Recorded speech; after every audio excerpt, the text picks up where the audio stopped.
এখন যে ক্ষমতা যে পালাবদল, সেই পালাবদলের ফলে পরবর্তীতে যে রাজনৈতিক যে সরকার, সেই রাজনৈতিক সরকারে বিএনপি আসবে না জামাত আসবে, এটাই এখন প্রশ্ন। আগে যেটা বলা হতো বিএনপি জামাত একসঙ্গে আসবে, কিন্তু এখন বিএনপি আসবে না জামাত আসবে এটা নিয়ে আলোচনা হচ্ছে। কিন্তু যখন এরকম আলোচনা হচ্ছে তখন পর্দার আড়ালে খেলছে, পর্দার আড়ালে মোসাদ খেলছে, পর্দার আড়ালে সিআইএ খেলছে, রাশিয়া খেলছে। আর আপনার কি মনে হয় আওয়ামী লীগ বসে আছে?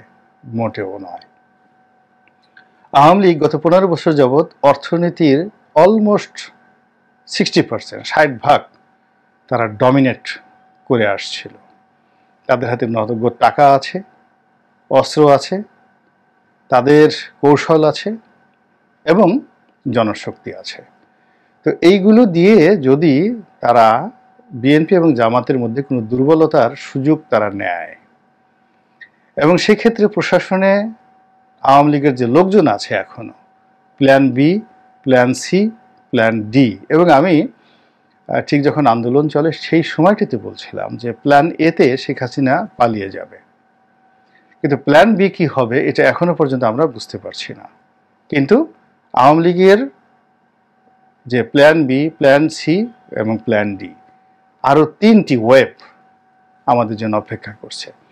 তো সেই ওয়েভের যে বিরূপ পরিস্থিতি, সেটি যদি বিএনপি এবং জামাত তারা যদি কৌশলে সামাল দিতে না পারে, ডক্টর ইউনূস যদি সামাল দিতে না পারে, তাহলে যাদেরকে তাড়ানো হয়েছে তারা লাভবান হবে, এবং যারা এসেছে এবং যারা এই মুহূর্তে আনন্দ অনুভব করার চেষ্টা করছেন তাদের সবার ভাগ্যে কান্না রয়েছে, এবং সেই কান্না খুব দ্রুত।